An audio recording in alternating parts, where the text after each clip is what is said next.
you'd be surprised, but wealth becomes a source of burden and anxiety, and too infrequently is the enabler in people's lives that actually it should be.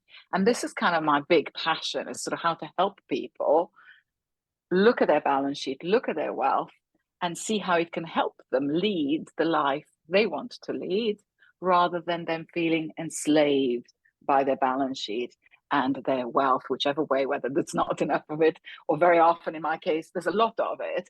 And, there's this thing, oh, well, you've made a lot of money, you'll be happy forever. It creates a problem of stewardship. It creates a problem of what to do with it. Is it good enough? Are you good enough? And so I try and help people apply some method to this madness and to enable them to lead the kind of life they would really want to have. We're trying to put the client in the center and giving them control as to how they get their data, how they consume their data in whatever format suits them. And of course, the wonderful world of analytics and over time will give us a lot of feedback, and we will further understand clients. Welcome to the Future Ready Advisor podcast. I'm your host, Sam Sivarajan, wealth management consultant and behavioral scientist. Join me and my guests, from industry experts to top advisors, as we explore the pain points that financial advisors face, how they can solve them, free up their time, and make their practice future ready. Hi, everyone. I'm Sam Sivarajan. Welcome to today's episode of the Future Ready Advisor.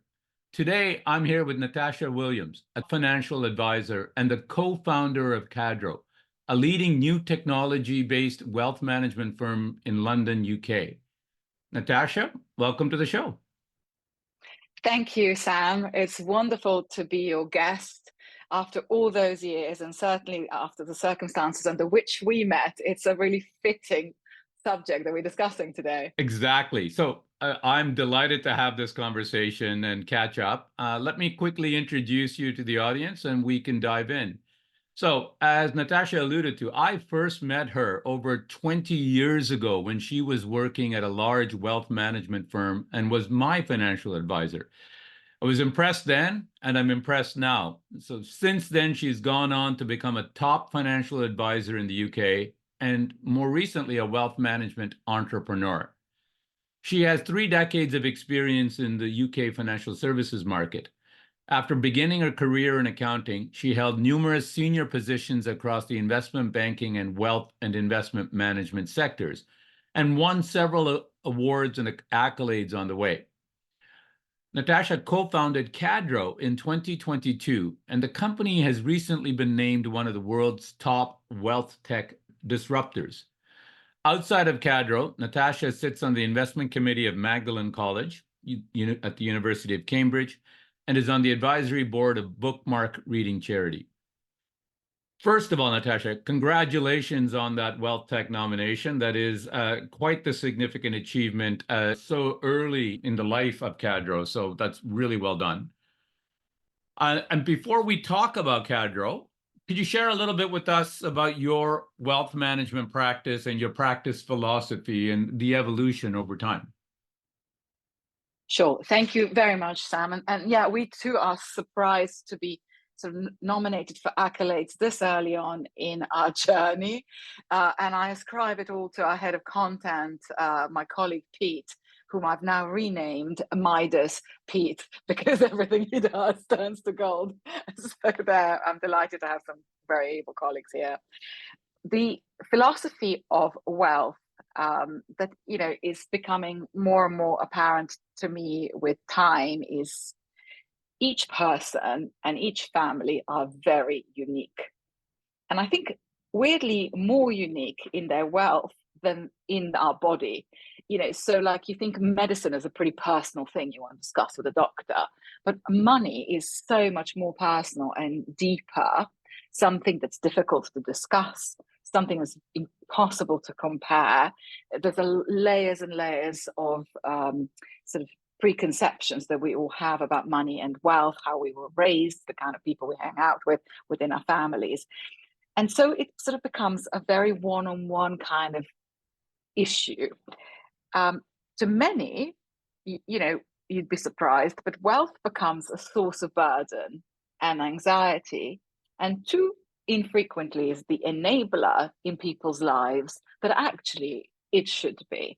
And this is kind of my big passion, is sort of how to help people look at their balance sheet, look at their wealth, and see how it can help them lead the life they want to lead, rather than them feeling enslaved by their balance sheet and their wealth, whichever way, whether there's not enough of it, or very often in my case, there's a lot of it.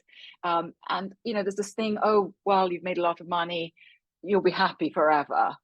It creates a problem of stewardship. It creates a problem of what to do with it. Is it good enough? Are you good enough? And so I try and help people apply some method to this madness and to enable them to lead the kind of life they would really want to have. It's funny that you say that. There's a song that has the refrain, more money, more problems. And I think nobody actually kind of really subscribes to it, or at least they say, I'd like to be in that situation where I have it.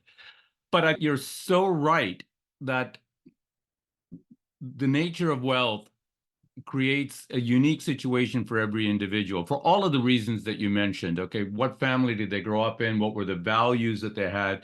I always joke that people's attitude towards money, much like a lot of other things, it's either because their parents did it, or it's because their parents didn't do it. It's hard to say which one it is, but it's one of those influences that come into place.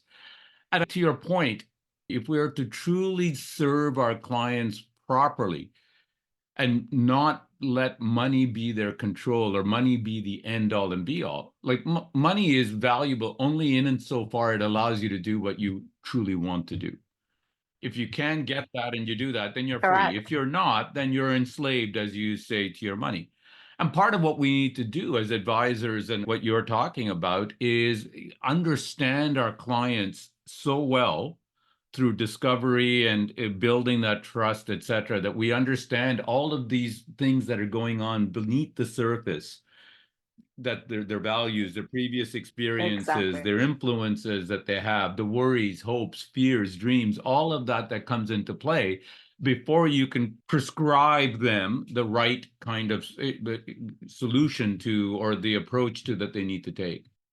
I totally agree with you. And also, I think the first conversation to me is always much bigger than the actual application of the assets themselves, sort of the purpose, the objective, the fears. Those are very important conversations. And not every person is actually prepared to have those conversations. And I respect that. When people aren't, then they're not, then we work around Yeah, them. you're right on. You hit something that to me always resonates. They haven't had the conversation, and they don't even necessarily need to know the answers. They just have to think about the questions. And if that's what you're doing, what you're talking about is raising questions that they've never ever considered before. Correct. And I find I often meet clients sort of halfway through their wealth journey where they have never thought about that, and they ended up making haphazard investment decisions. So not kind of looking at it in a deliberate, strategic way. And you say receive you have a wealth event for whatever reason, and then you don't apply any strategy, you don't ask yourself those questions. 3, 5 years later, 10 years later, your balance sheet is almost an accidental occurrence rather than a strategic outcome of your thought process. And this is where a lot of people hit problems, because no matter how big your balance sheet, something needs to generate an income, for example, that needs to kind of cover your expenditure. And it doesn't matter if it's 1 million or 100, it's possible to hit those problems in all of those scenarios. So, what gives you joy? What do you want to spend your time doing? And applying some aspect of your finances to supporting you in that. So I'm really sort of quite big, and at Cadro, we're also developing this tool called your balance sheet, where you can see everything you've got so that you understand what enables different aspects of your life, what generates income, where are risks, where are no risks, and where do you deliberately want to apply risk. I mean, there are people who apply very little risk to their financial affairs, And, as GDP grows, economy grows, they find out they haven't enriched their wealth. That's also problematic.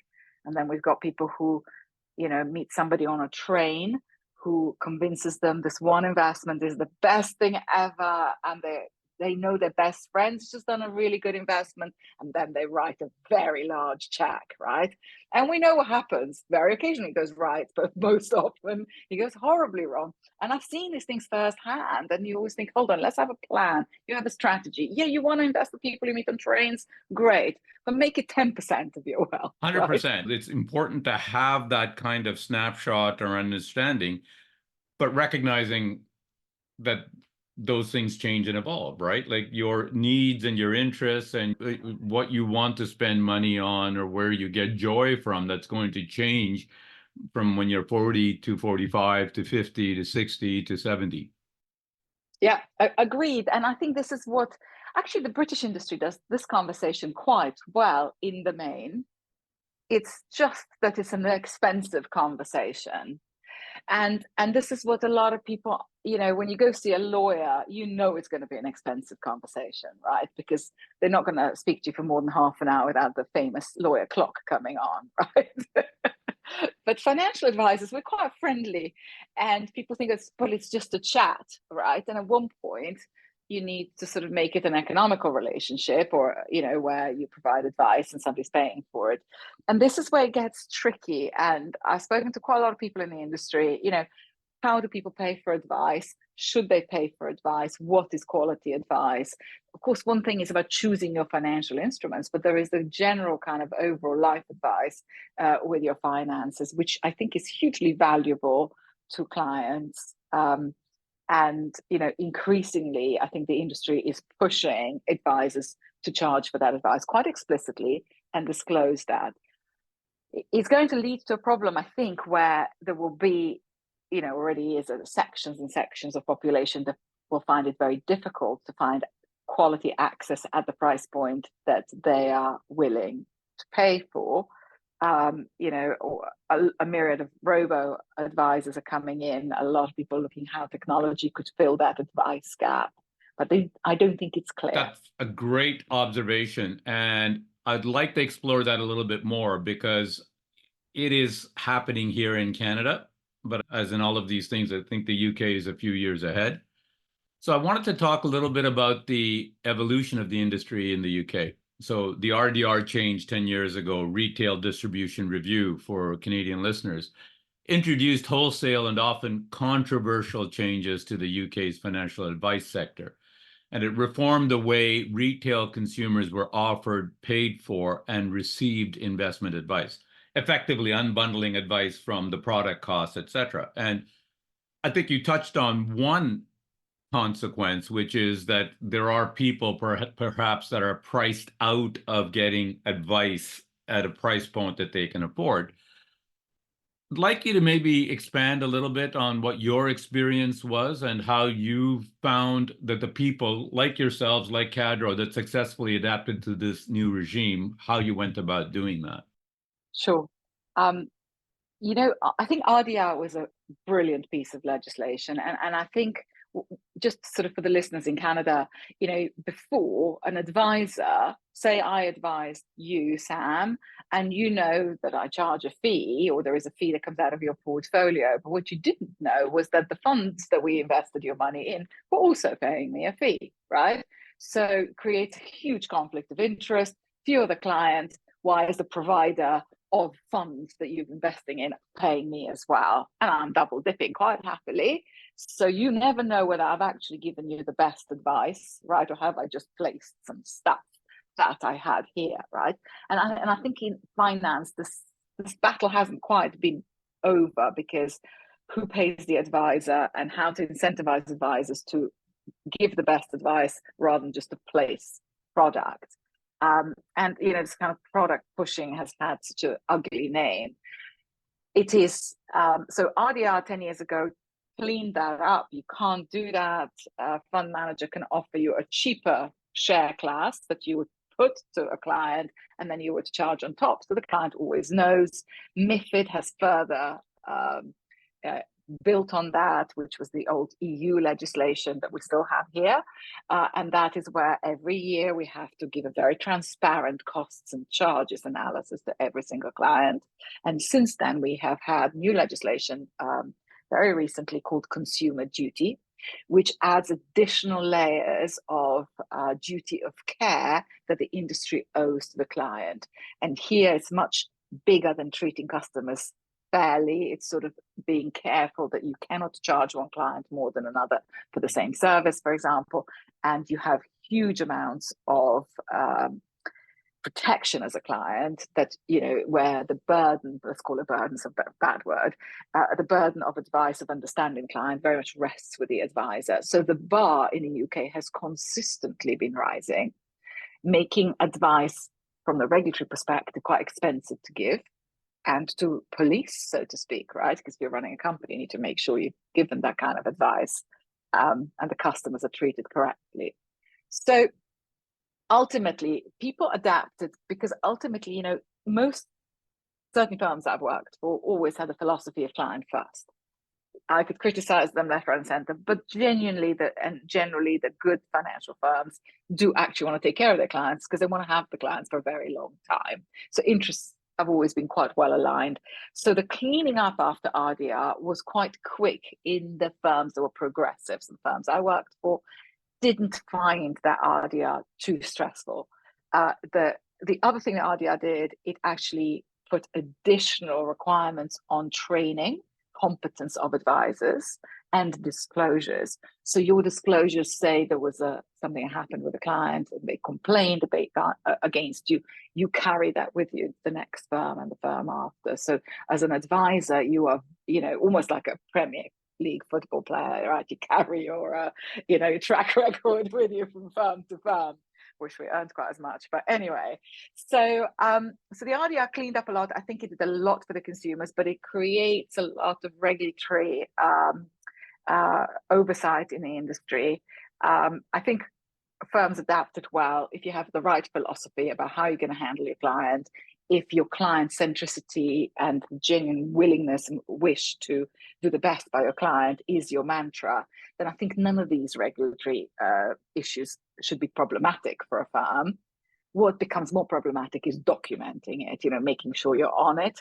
And of course, monitoring larger teams of people. So immediately what it's done, all of the stuff is it created management layers, and everybody hates management layers, right? Most of all shareholders, Yeah. you know, so do clients actually, right? So perhaps it's made financial services clunkier, less agile, less consumer friendly as a sort of unintended consequence. Yeah, I think I can see all of that, and maybe we can dive into a little bit to that theme. Obviously, there is clunkiness, there is additional work, monitoring, documentation, etc. And I suspect that the technology can play a role in easing that burden here. And I think Cadro marries technology and the human side of wealth management. Can you talk a little bit about both, about how the technology plays a role and how you still retain that human element that I think is critical to offering that personalized type of solutions that you're talking about? Yeah, with pleasure. You know, I spent years thinking this through. You know, what is the human element of a relationship that is critical in wealth, and what can be automated and should be automated for all the reasons that you mentioned, not alone the efficiency and risk management of how clients are invested. So we, as a company, first of all, didn't compromise on governance, investment approach, but we innovated with technology so that we can provide great investment platform, great investment solutions, fantastic oversight as a company, but offer it to clients in a more engaged way. And our mission is to create engaged and informed investors. You know, so how to raise engagement, because not really understanding, oh, I didn't know what I'm invested in, I don't know what this is, you just do it, I'm not going to look at it as long as it goes up, is not the correct attitude anymore in the age of digital technology, of digital information. sort of, oh, I'm just not going to look at it. People used to call me and say, why are you doing Cadro? The best thing is for clients just not to look at their portfolios because they're just going to get concerned. How can you not look at something you own, right? So let's look at it, understand it, enjoy it, and present it in a way that is interesting and engaging. So we even commissioned primary psychology research about how do people understand their wealth? How do people understand finance? This is not people like you and I who have grown up in finance, but most people haven't, right? So how do we talk to the population in general about wealth? So we created lots of visual aids, we created visualization tools, communication tools, in order to make this subject matter more accessible, if I can use that word. And that's what Cadro technology does. So if you own lots of assets, we upload 1-minute TikTok style videos about what you own, how it's doing. Our portfolios can be analyzed visually, so bigger things are actually bigger. And we use a lot of color to code the risk, and then you can remember which portfolio is which, because one's a bit more yellow and one's a bit more blue. And to a lot of people, that is the way we learn. That's the way we understand, right? That's how we differentiate each other. If you go meet somebody, say, I'll be the one in the red jumper, right? Okay, that's him or her, right? So we're using kind of the broader cognitive ability of people. We're using kind of slightly more modern psychology to sort of try and bring the subject matter into the modern realm. So our technology is more of a facilitator of this human communication and connection. And because we use a lot of multimedia, we use a lot of videos that we all record here, we've all learned to be multimedia stars, it makes the human in your pocket or in your phone or on your web app, whichever way you're looking at our stuff, the humans are there, that's the chief investment officer. And so when we have events and clients come, they say, oh, I've met you. Actually, you haven't met me, but you've probably seen my video. So we try and amplify the human experience by using technology, if that makes sense. It makes total sense. I love it. I love the idea that it's a facilitator. I love the idea that you're actually making it visually relevant to your clients, that from size, from color, etc. I think it gives that we are visual people, as you rightly put it. Yes. I think we take in so much information visually, etc., that to have reports or updates, etc., that there's a better visual component than just a chart or a table of figures, etc., I think does wonders for creating that kind of connection and trust with your client. Agreed. And then sound and the things, but then ultimately I think our psychology research came out with something like 85% of people are spatial visualizers, right? So you want to see things like spatially, which is what PowerPoint figured out a very long time ago, as much as we might hate the tool. So that is one side, but the other side, the human side, is we still bond with our clients. Client has an advisor who knows the client, their circumstances, can advise them properly as to how to navigate the world of finance. So in our world, Cadro, the client has a lot of choice as to whether to call the advisor, to look it up on the app. And when they look it up, do they look up at the pictures, or do they look at the videos, or do they look at the tables? So we are trying to create we're trying to put the client in the center and giving them control as to how they get their data, how they consume their data in whatever format suits them. And of course, the wonderful world of analytics and over time will give us a lot of feedback, and we will further understand clients. For example, women with red hair, watch their videos on a Wednesday night, whatever the outcome might be, so that we can then further improve the delivery of content and further improve the communication styles through our digital platform. And this is where I think we can start to approximate the human experience using digital means without ever losing your advisor. My advisor is there on your app. You know who it is because that's the person normally that gets you into the firm, that helps you set up the portfolio, and you've got them on speed dial. So this is where, so we are very different fintech, right? We are fintech with less numbers, not more.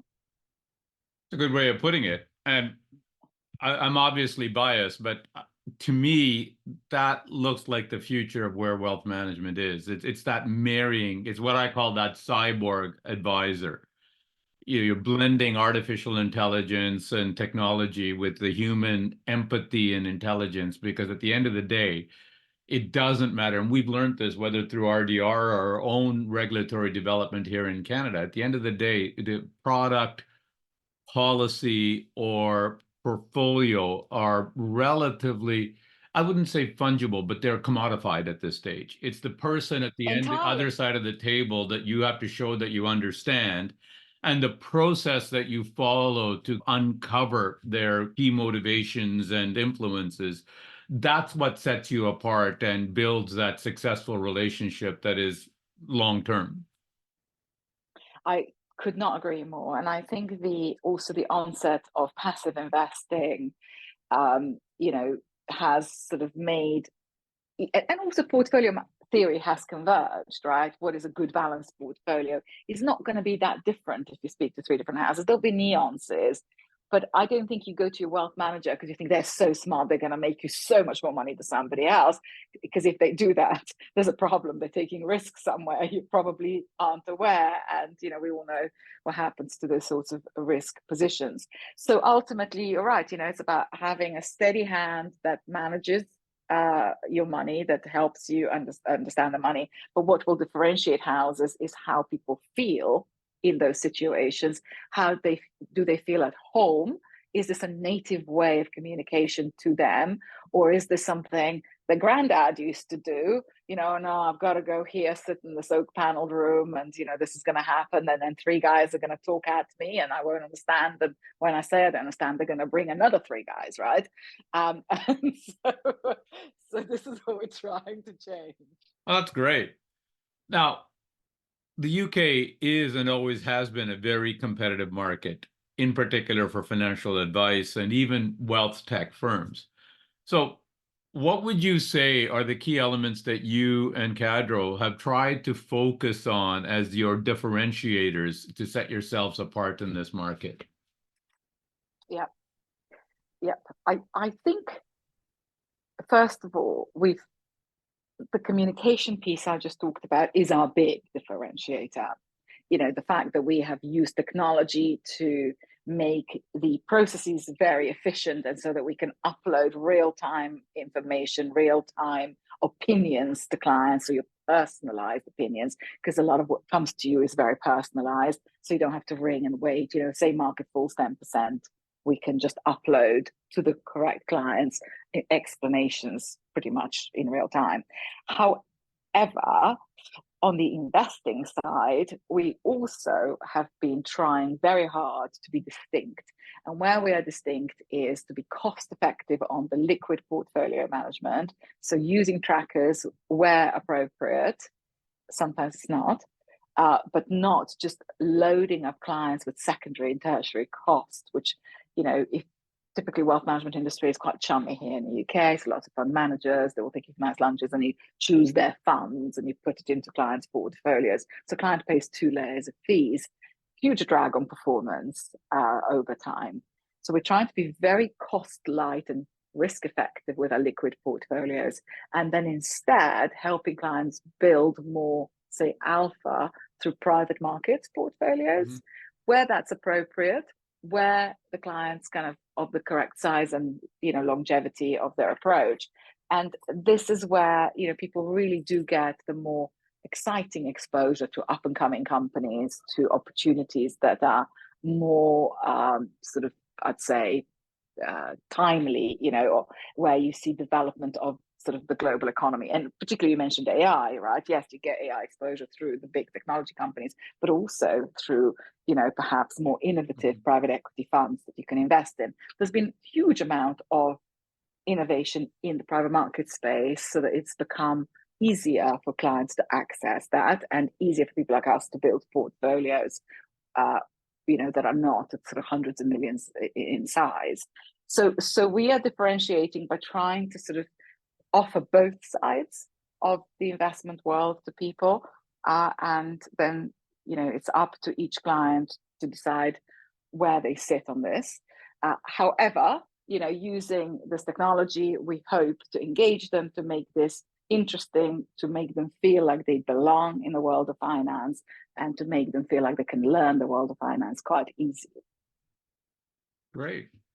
Now, in your role as co-founder of Cadro, you're a leader. And part of what you're talking about is this culture of innovation and client centricity that you have, and that you'll continue to have to develop and evolve as Cadro grows, as you hire more people, et cetera. What have been some of the challenges and successes that you've encountered in this shaping of culture within your firm?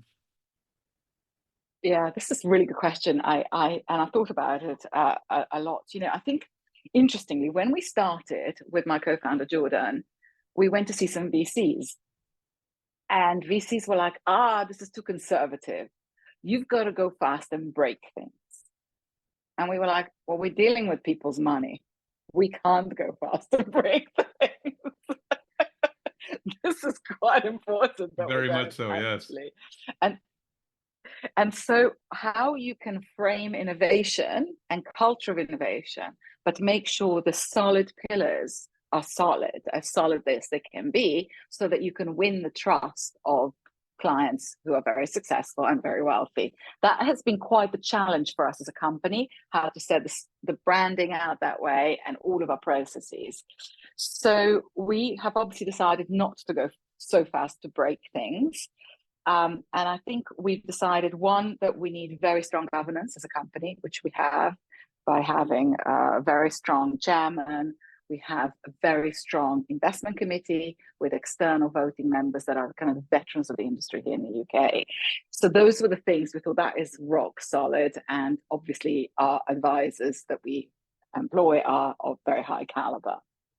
Where we are innovating as a team is through the technology, the delivery of information, through how a client would experience this, and how we kind of present stuff, visually, as we've discussed.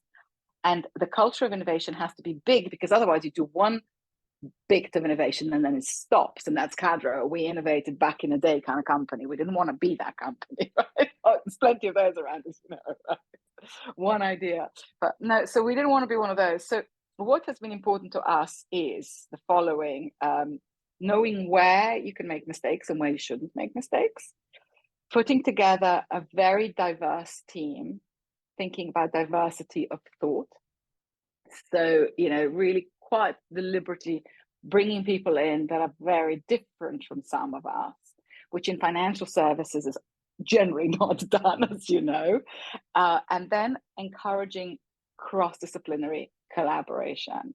And so because we waited for the FCA approval to come through, and it took about a year, just how long it takes, we then built the tech in that time. And working with tech teams was phenomenal for me personally, just learning how they work, how they prepare for work, how they non-hierarchically communicate issues that they see, how they look at projects through so many angles, how so many people layer in their ideas so that they can improve, how things get tested, how you don't judge when testing fails. And you say, that idea didn't work. Okay, let's note that so we don't do that again. But those three things work. Well, let's do that again. And tech companies have something I'm actually still struggling to incorporate, but keep trying. They have a notion of retrospective. So when a sprint of work is finished, they all sit down and they take the time to discuss how they felt doing this. Oh no, this feels like that, that feels like that. And they then put rules or new things into their working practices to improve how they work. So it's a very collaborative way of looking at lots of ideas, rinsing, repeating, and openly discussing what goes right and what goes wrong. And that's very difficult to apply in finance, where we're naturally so hierarchical. The boss says yes, we all run, we say what the boss said, right? Nobody questions. And so this is the culture that is not going to succeed in an innovative environment. So keeping that non-hierarchical and participative culture has been key for us. So we have lots of team meetings, and I kind of want to cry when I see how many we have, but it means that everybody from our data analyst to our head of engineering to our client advisor have opportunities to sit together and discuss what we're working on and help each other, achieve more and help Cadro innovate further. That's such great insight, Nataša. Having worked and been involved with a number of fintechs, it totally resonates with me that their approach to sprints and scrums, that it's very short meetings, it's focused on a particular issue, etc. It's not revolution, it's evolution, right? They're looking to see how they can improve some segment of this. And they have a cross-functional team. Everybody's got a role to play. And I love the point that you highlighted about the retrospective. Afterwards, you go back to sit there and say what worked, what didn't, how do we feel, etc. And I totally agree. In my experience, we don't do enough of that in the finance industry. That we don't sit there and look at when there are successes, it's very cursory that we celebrate and we're happy. But when there are failures, there's very little effort to sit there without looking to finger point to understand what is it that we didn't get here, what can we learn to do differently in the next approach. Because that's critical, especially in a client-facing scenario. I think so many advisors can benefit from looking at when they didn't land a client or when a client was not happy, et cetera, that what are the learnings from this that, might inform how we do things going forward? Correct. And these, in our culture of kind of egos and big hierarchies, these conversations just don't come naturally. There was a really good book about the airline industry and medicine, comparing how people deal with errors, black box thinking. And in the book, I think it sort of looks why every time there's a plane crash, aviation issues, the whole industry collaborates to understand the minutiae of the errors that took place, right? And then sort of safety has evolved as a result of that, right? Which, and they sort of looked at this kind of cross-disciplinary, collaborative, non-finger pointing environment as a critical kind of force in that kind of safety improvement. So we're trying our best here. It's not always easy, especially it's not easy being the boss, knowing that you're often wrong, and people can tell you that. But there you go. Well, look, you're doing something right. It's not easy for any of us, but especially when you've grown up in an industry where there was a particular way of doing things, to now turn around and try to change at least elements of it. You're doing it for the right reasons. So it's learnings for your team. It's learnings for your client. I think it's learnings for yourself. So it is. But one thing I think why it's actually more important is because the younger generations expect this in the working environment. And I think they don't subscribe to the kind of stuff we lived through 20 years ago, right? They just walk out. And so how to get our talent, our younger talent, to participate, grow, get engaged with our project, because our clients are getting younger and younger, right? So I think it's really critical that we stay ahead in kind of the work culture as well. I think that's absolutely true for whether it's a large firm or whether it's an advisor practice, thinking about how you're going to transition both your business, your practice, but also your client base to that next generation. And there is a degree of evolution that is going to be required in terms of not just the products that you offer or the advice that you offer or the technology that you provide, but also in terms of culture and mindset and the approach that you take as well, right? Correct. It's easier to do that in a smaller company, Of course. right? So looking ahead, what emerging trends do you see shaping the wealth management industry, say in the next 5 to 10 years? And how are you preparing? How is Cadro preparing to leverage these trends? Yeah. Well, one we've just talked about, right? And that is the generational transition, right? We are in this kind of big intergenerational move of assets from basically the baby boomers or whatever we call them to the next gen. But the next thing next to that, which possibly is even more important, is the sources of wealth being generated have changed. And the adage when our kids were little and they said your children will have jobs that don't exist today. This is kind of, your clients are going to come from areas that you don't know exist today. And that is so true, right? Where where some of our clients have come from, how they've made money, what they've innovated as entrepreneurs is amazing, is incredible. That the breadth of areas that now throw entrepreneurship and innovation, and those are our clients. So we have to stay ahead so that those kinds of clients find us relevant. So younger clients, clients that come from industries that are innovative themselves, that are, and this is not financially kind of sophisticated people, far from it, super bright people, but often also with, you know, learning styles that we would call kind of non-mainstream as well, right? Because people have got talents in other ways and express them in different ways, which is why I think our means of communication has to be relevant, and means of communication with clients is changing, right?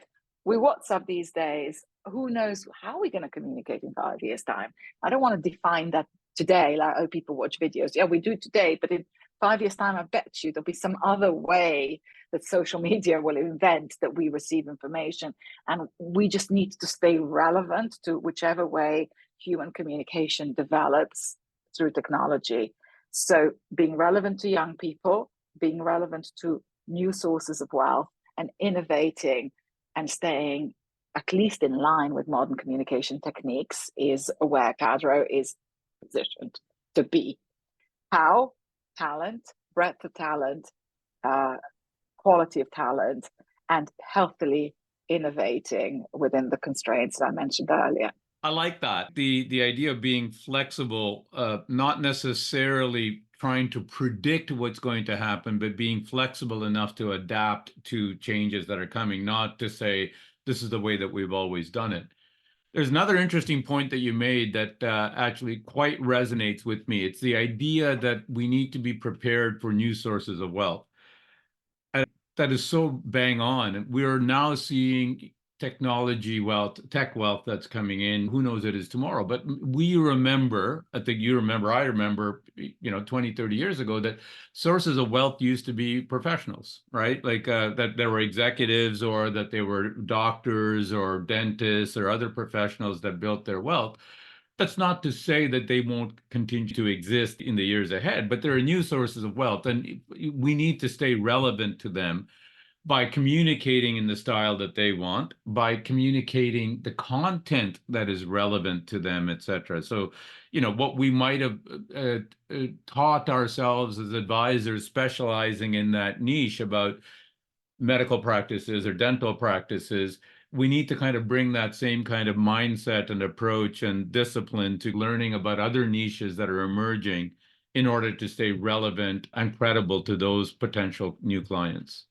Correct. And I think this is where you hit the nail on the head. We have, as an industry, need to accept we have to learn all the time about our clients. We don't want to, now you're rich, let me tell you how you're rich. Well, no, they're going to be rich the way they want to be rich. We need to support them, right? Brilliant.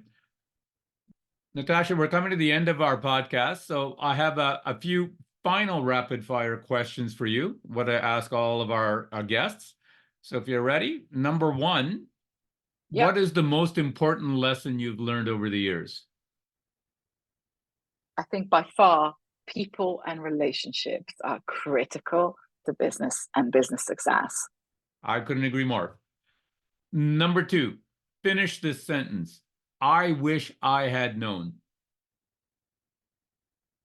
I wish I had known that it's okay to take personal career risk, because entrepreneurial careers can be so much more rewarding than corporate ladder careers. There are lots of certainly advisors that are listening to this podcast that would totally agree with you. I've talked to many that said they wish they had known to start at 10 or 20 years earlier in their careers, right?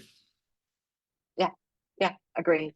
Number three, what do you think is the biggest pain point for most advisors, and what advice would you give them? Yeah, look, I think it is documenting that you are indeed complying with regulations. What advice I'd give them? I don't know. I'm not the most organized person, by the way. Use whatever works for you, make notes religiously, file the right stuff, because you forget, and how you manage this large data of clients that you have consciously, subconsciously, in order to always document and justify that indeed you are complying with these regulations is really important. Because I know in the heart of hearts, we all know we've given good advice. And, but sometimes stuff happens and you go, oh, did I say that or did I just think that? So I think regulation is only going to get more stringent. And I think that pain point, everybody has to figure out how to handle it to be efficient. I totally agree. I used to tell my team that if it isn't written down, it didn't happen. And it's not because I don't believe it, but you can't show it to a regulator that it happened. So you're absolutely right. That's only going to become more of a point going forward. And however you do it, hopefully there are technology, but it's not technology only as a solution. It's just getting into good habits and processes that you can sustain going forward. Absolutely. Nataša, this has been awesome. I really enjoyed our discussion. It's been great catching up after so many years, and lots of key insights that, although from the UK perspective, that are directly applicable to advisors in Canada and other jurisdictions. If listeners want to learn more about you or find out about your work, where should they go? Our website, cadro.com, so cadro.com. We've got lots of ways you can contact us, get in touch, or LinkedIn and Nataša Williams, no H. And I would love to connect people in Canada. Fabulous country, by the way, lovely countryside. I'm slightly jealous you live there, Sam. We're having a dreadful spring here in London. So I hope you guys are having a much nicer spring than us, and wish you a lovely weekend. This has been great, Nataša. Thanks so much. Lovely talking to you. Take care. Bye-bye.